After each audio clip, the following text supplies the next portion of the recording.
My name's Julie. If you're new to my channel, I am a book editor.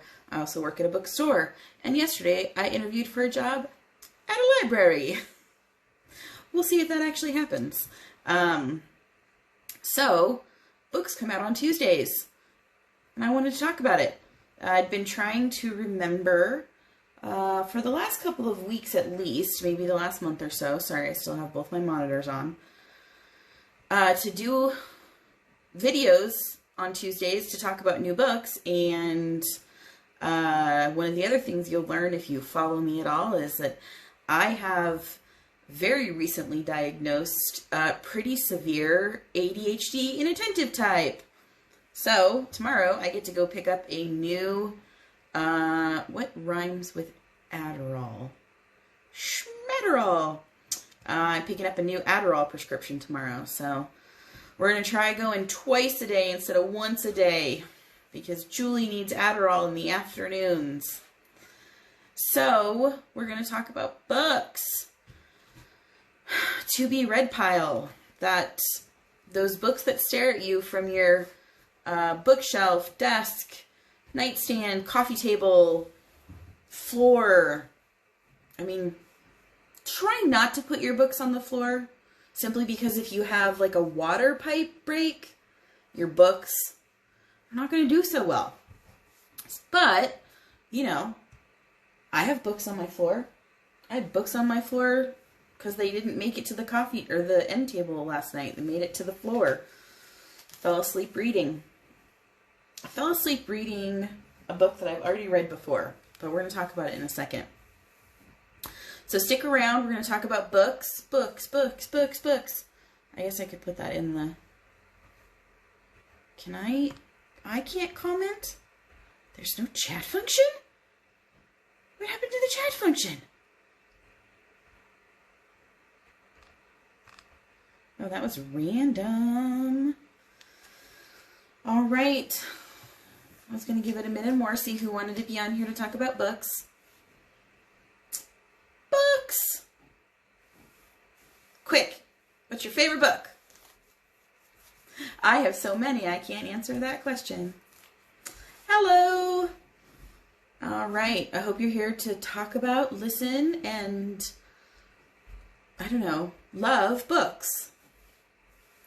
So first, as I mentioned, it is New Release Tuesday. So I kind of knew the answer to this, but the answer to why books come out on Tuesdays has several reasons. One, Tuesdays tend to be a slow day in retail. It's not the weekend. You know, you've already been at work for 2 days. You're tired. So, sell books on Tuesdays, maybe increase sales. The other reason is that it was about shipping. So, in shipping a book from the East Coast to the West Coast, you need a couple more days. So, make books come out on Tuesday. You'll usually receive them in your store by Monday. And you just tuck them under a shelf until it's time to put them out on the New Release Tuesday table. Yeah, I wish there was more. It just has, shipping. Shipping and Tuesdays are boring. So go buy new books. So, 'tis the season for books as gifts, obviously. So there will be a ton of books coming out in the next couple of months. There's some really big name books coming out.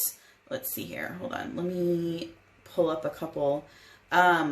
I have not read All the Light We Cannot See, but that author, Anthony Doerr, who has won, I want to say, multiple Pulitzer Prizes, but for sure for All the Light We Cannot See, has a brand new book coming out 1 week from today called Cloud Cuckoo Land, or however you would say that, cuckoo. I actually sent an email to his publicist requesting an event with him at our store here in Oregon. They did have to politely decline because they don't have any plans to come to Oregon right now. but hopefully soon, and or for the paperback. What was really cool is that he visited our town previously to do an event with our library. So Anthony Doerr, world-renowned, world-famous author of All the Light We Cannot See, has actually been to my local library before. No, no, you can't join my live. I'm talking about books. What else? Just last week, a brand new book from Colson Whitehead came out called Harlem Shuffle. So if you're not familiar with Colson Whitehead, and I will admit I have not read any of his works yet, I really need to, because he's like, the voice of a generation. Excuse me, I'm trying to think. So he has the Nickel Boys, and what are the other books by him? Hold on just 1 second. Nickel Boys, and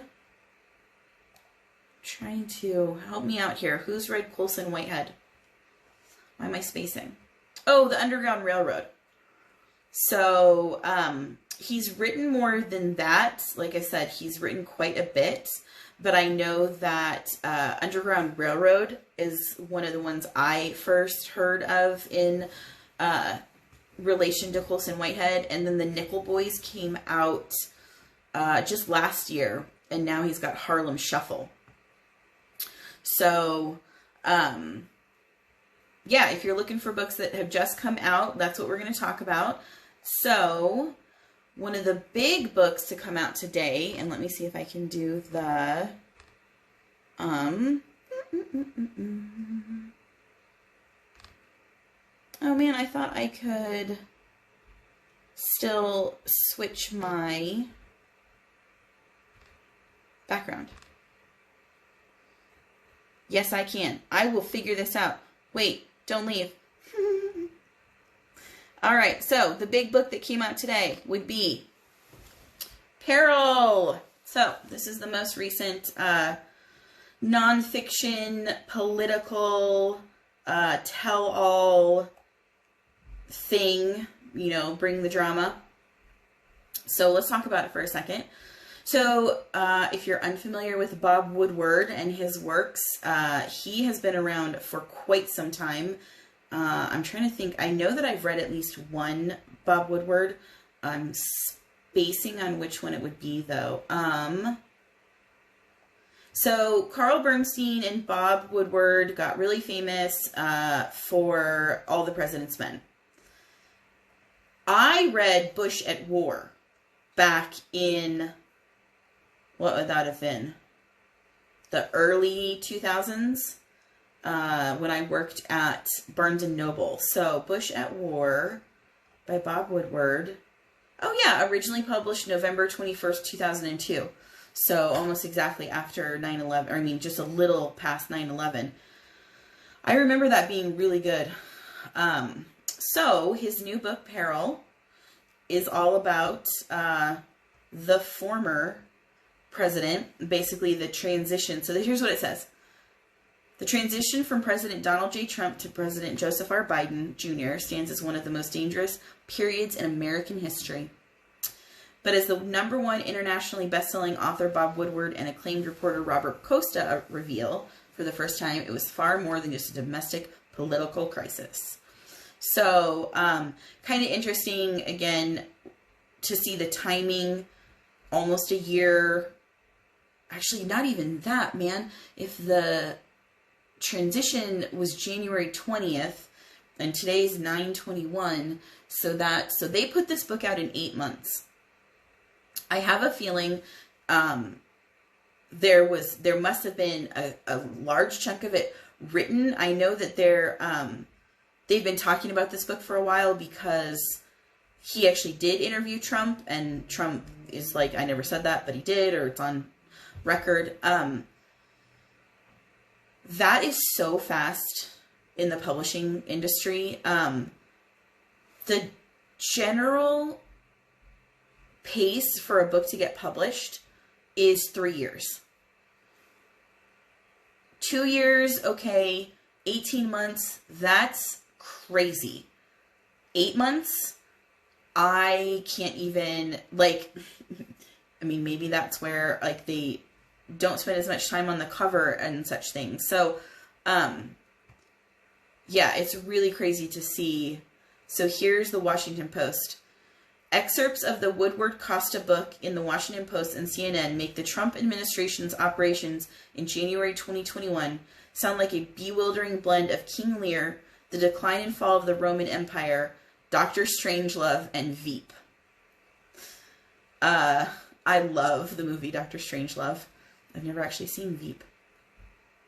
Anyway, so that's going to be in the news. It's already ranking #1 on Shmamazon, which, please don't buy your books there. Please buy them from an independent bookstore who relies so much more on you than Shmamazon does. Let's see here. What's the other one? Okay, so there's a couple other books that I wanted to talk about.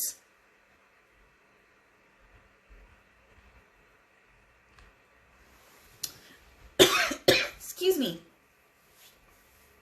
So this is Under the Whispering Door by T.J. Klune. T.J. Klune is a very prolific author, and I absolutely adore him. He actually, I believe, does live in Oregon. So he writes middle grade fiction, young adult fiction, generally some sort of fantasy and romance involved, and one or more of his characters will be LGBTQ+. So, yeah, he lives in Roseburg. He only lives like 2 hours from me. So, he put out a new book today, this one. But I really, really loved one of his previous books called The House in the Cerulean Sea. Not only is the color cerulean, like, beautiful. Oh, no. Oh, but I love this title. So this is an advanced reader copy. So this is what the book looks like before it's officially published. I got a free copy from my bookstore. So I really love this book. I'll read you a little bit of the back. It's just so, like, I took it to Maui with me and, like, devoured it. Linus is a by-the-book caseworker in the department in charge of magical youth. Tasked with determining whether 6 dangerous magical children are likely to bring around the end of the world, Arthur is the master of the orphanage who would do anything to keep the children safe, even if it means the world will burn and his secrets will come to light. Oh, Spooktober. Is that just reading spooky books? I'm down with spooky books. I'm going to look it up really quick. It's also only, let's say, the 21st, five days until Banned Books Week. I always love Banned Books Week. Spooktober. What is this?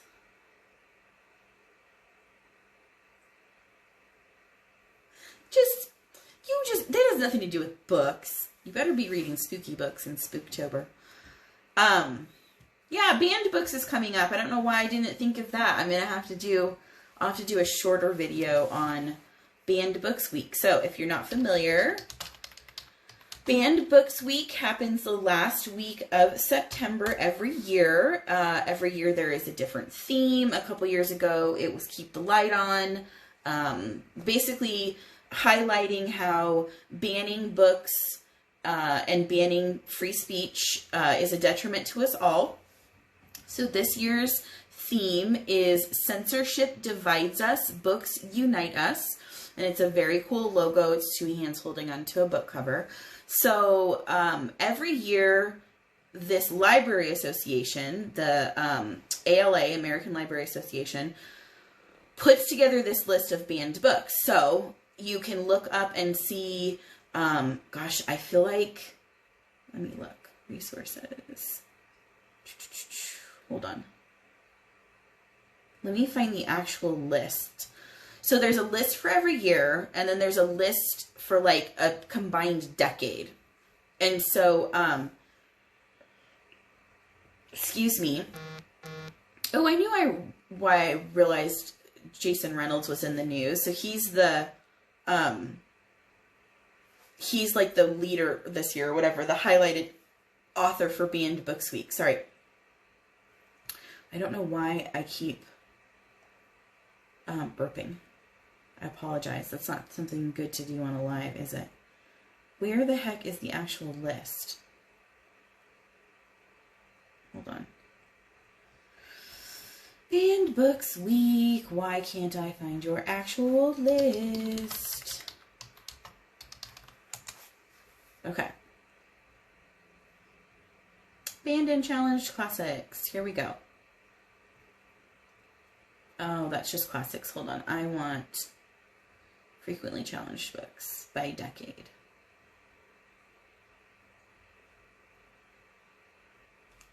Come on.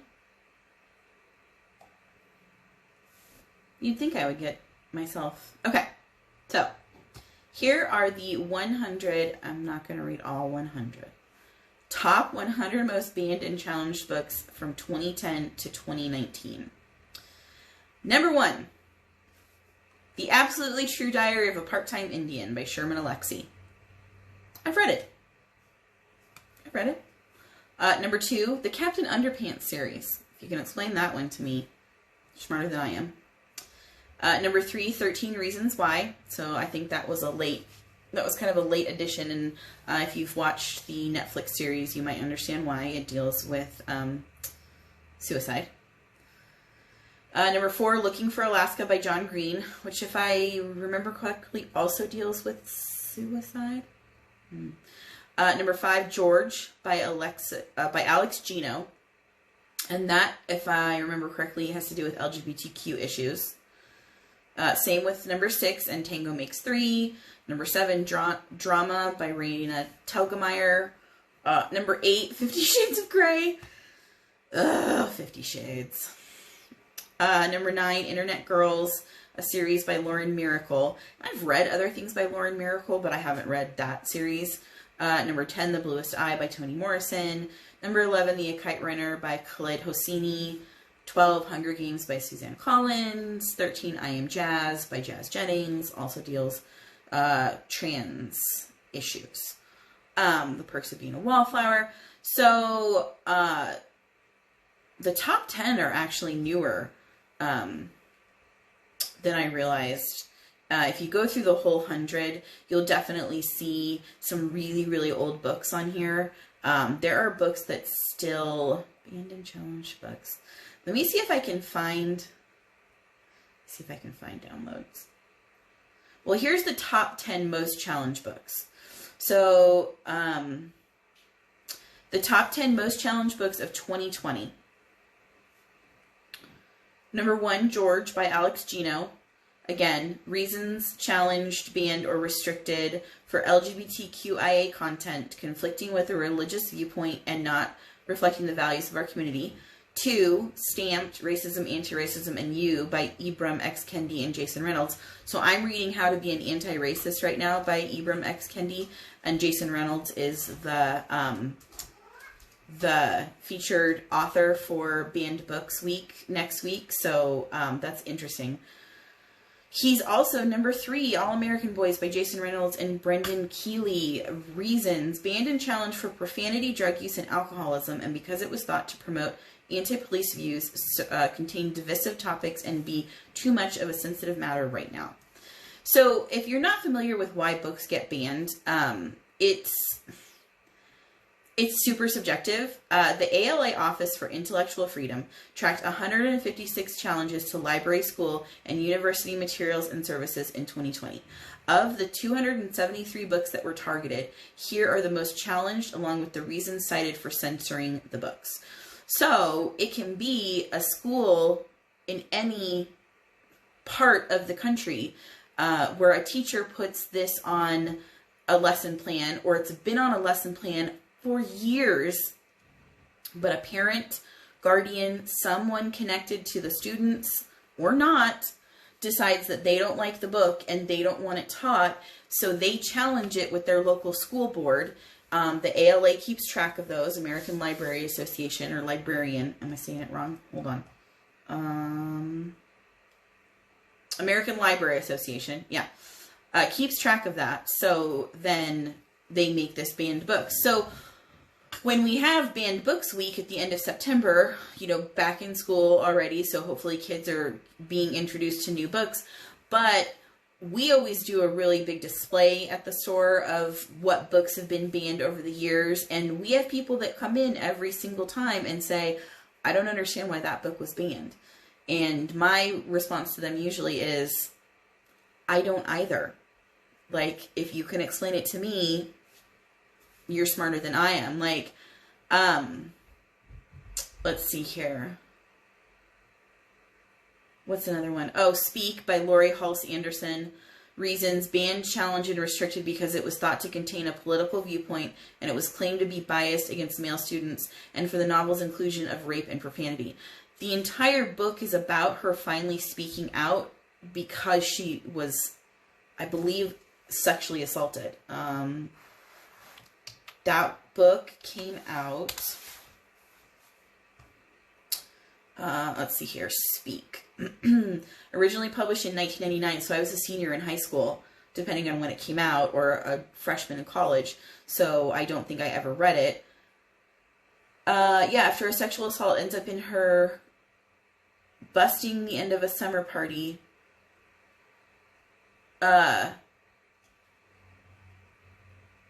that's a weird, I didn't understand that phrasing. So it's so interesting. You try and teach a book like Speak to understand the, viewpoint of someone who's been sexually assaulted, and then someone in the school or some parent says that we can't teach it because it's about rape. Like, it hurts me sometimes that people don't understand the point of books is to, like, teach you things and open your mind and make you question what you'd previously been taught. Like, Anyway, so I got sidetracked on Banned Books Week, but I'm going to continue to talk about TJ Klune. Like I said, I really, really loved House in the Cerulean Sea, and his brand new book, Under the Whispering Door, just came out today. So the next one on my to-be-read list is Bewilderment by Richard Powers. So Richard Powers won the Pulitzer Prize for the book The Overstory.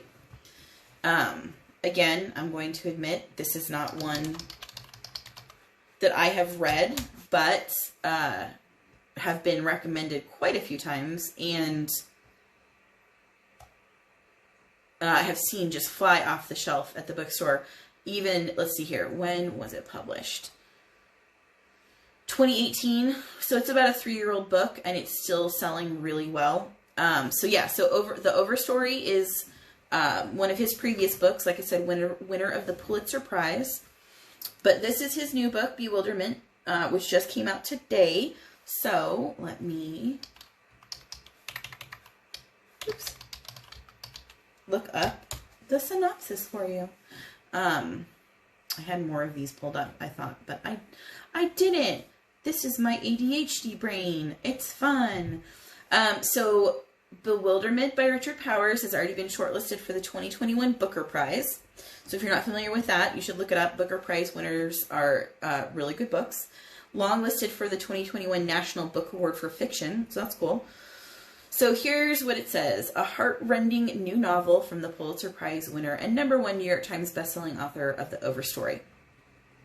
Ooh, named one of the most anticipated books of 2021 by Newsweek, Los Angeles Times, New York Magazine, Chicago Tribune, BuzzFeed, Bookpage, Goodreads, Literary Hub, The Millions, New Statesman, and Times of London. Whew, almost didn't get that out. The astrobiologist Theo Byrne searches for life throughout the cosmos while single-handedly raising his unusual 9-year-old Robin following the death of his wife. Robin is a warm, kind boy who spends hours painting elaborate pictures of endangered animals. He's also about to be expelled from 3rd grade for smashing his friend in the face. As his son grows more troubled, Theo hopes to keep him off psychoactive drugs. He learns of an experimental neurofeedback treatment to bolster Robin's emotional control, one that involves training the boy on the recorded pattern of his mother's brain. Weird. With its soaring descriptions of the natural world, its tantalizing visions of life beyond, and its account of a father and son's ferocious love, Bewilderment marks Richard Powers' most intimate and moving novel. At its heart lies the question, how can we tell our children the truth about this beautiful, imperiled planet? Ooh, I got the goosebumps. I think that one will definitely be going on my to be read pile. Ooh. Yeah. Might have to ask for that one for Christmas. Sounds like a really good book. Okay, so let's move on to the next book. If we get through these, I might hop off early because... Oh, I thought I had another book lined up. Oh, actually, you know what? I know what it is. I don't. You guys are just going to see me. So, the other 3 books that are on my to-be-read pile, or in some form have already been read. I'll put House on the Cerulean Sea back there. Okay, so the first one, and I love books. Don't get me wrong. I don't write in my books. I don't fold down the corners. I actually generally don't buy paperbacks because it hurts me when they get messed up. But I will say, I did not mean to beat the shit out of this book. It went on a trip because I was supposed to have it finished for a different book club. And then it got thrown around my car some. So, that's not the nice thing to do. You shouldn't do that to books. Please be nice to your books. Hold on. Let me mirror my video. Or not. The Cold Vanish by John Billman. I really love true crime. Like, it's one of my favorites. I love true crime. not necessarily like the gorier the better or anything like that. I really don't I don't like a bunch of that stuff. There's actually, I read I think it was Karen Slaughter recently that was almost too graphic for me to finish. And I usually love Karen Slaughter's books. So this is about, how people go missing in North America, like forests and stuff. What's really interesting is it covers like the whole U.S. It really does, but it really dives into a young man who went missing in 2017 in the Olympic National Park in northwestern Washington. The specific area was the Hoh Rainforest, which I have been to several times. So, if you are unfamiliar with the other pop culture reference to the Olympic National Park area, that would be Twilight. So, the Hoh Rainforest is just down the road from Forks. And I've been to Forks more than once.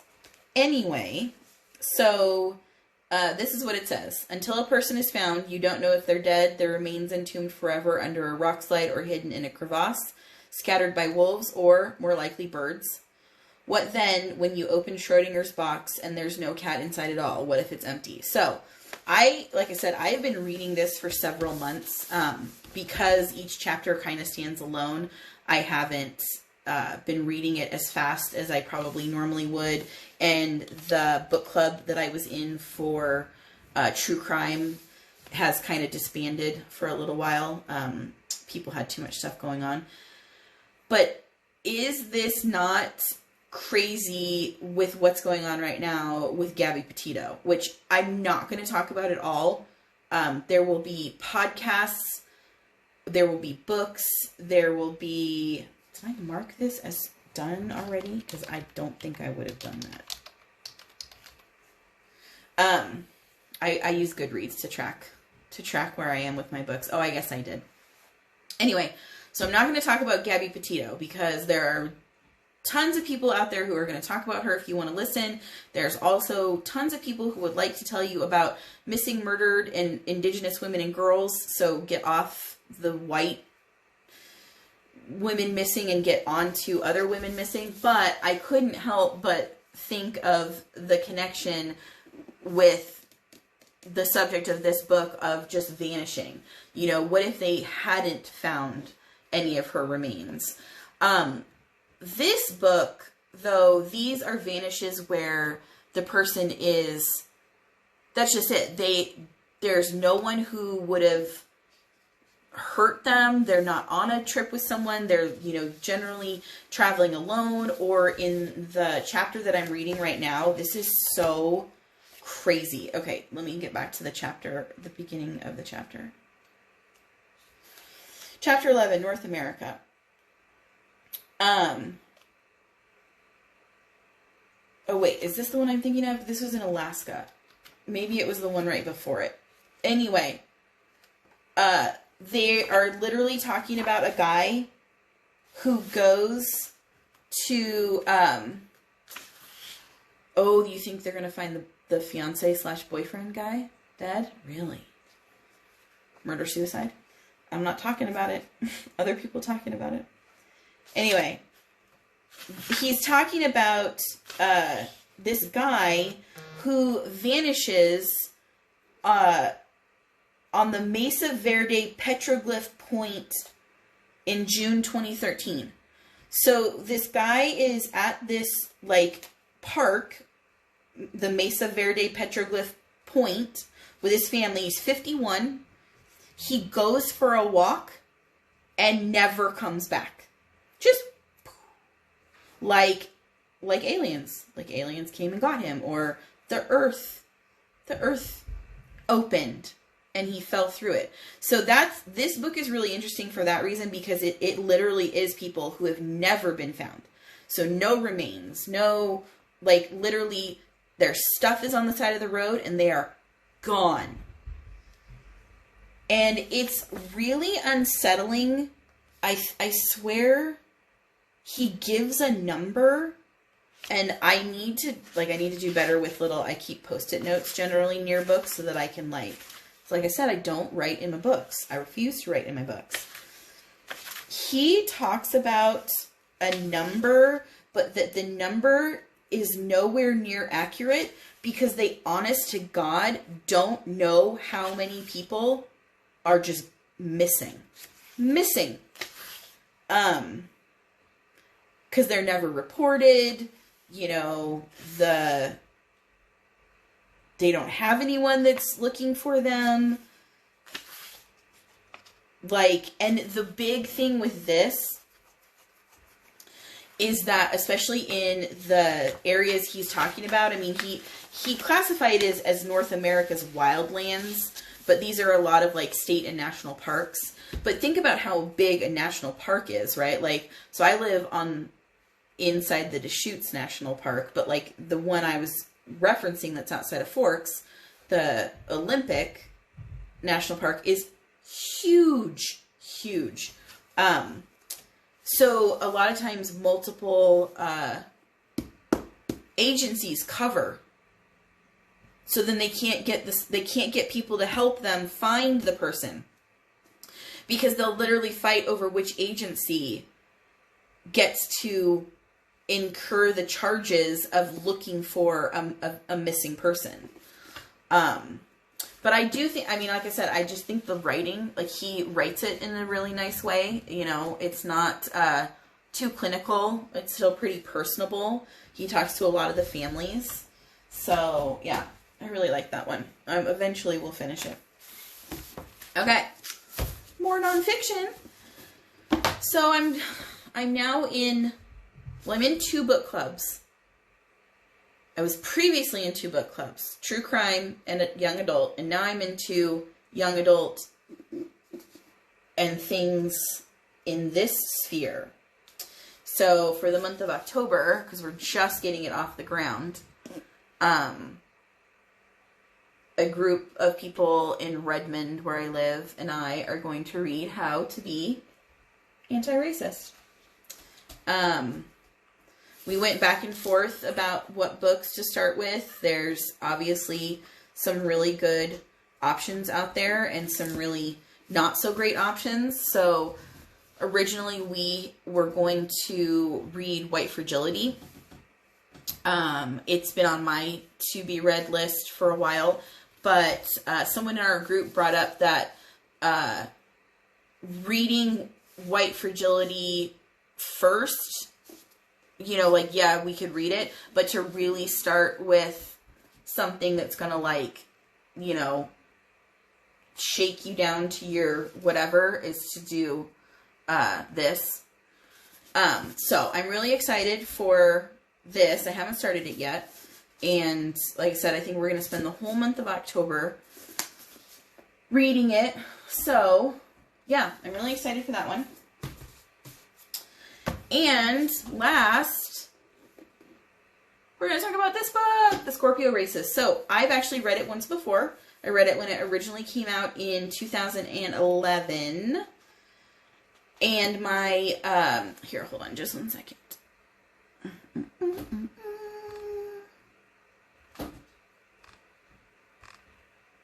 All right.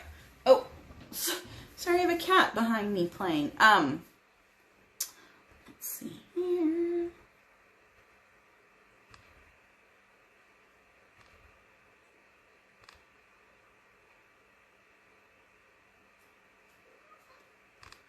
There we go. Yeah, it's called The Scorpio Races. So you might recognize Maggie Stiefvater. She's got a couple different series that have become popular over the last couple of years. One of them is the Shiver series. So it's Shiver something and Linger. I'll have to look it up in a second. But the one, the other one is,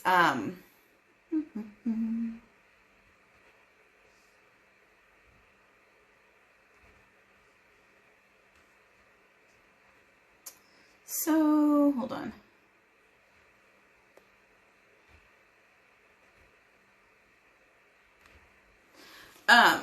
The other one is the Raven Boys.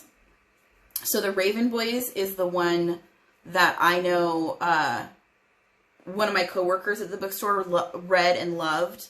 And we're driving to a conference together in 2 weekends. So I have a feeling she's going to talk to me about it. And that's fine. I just started the Raven Boys and couldn't really get into the very first one. But I read this first before any of her other stuff. And so I wanted to read it again. And so I suggested it to my young adult book club at the bookstore. And so we're reading this one for October. So I've already restarted it. I think I got about 10 pages in last night before I fell asleep, because I just was, yeah. It's such a good book, though. I'm going to have to remember not to read it while lying down, because I fall asleep just too easily from now on. So that is my suggestions for To Be Read Tuesday. I would love to hear if people have books that they want to recommend. I think what I'm going to end up doing is making... hold on. I gotta do something really quick. I was gonna... There we go.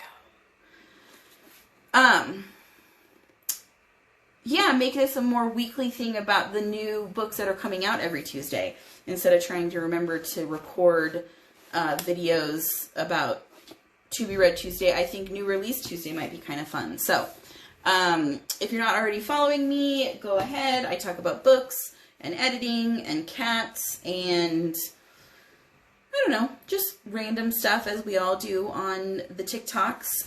If you have book recommendations, I'd be happy to hear about them.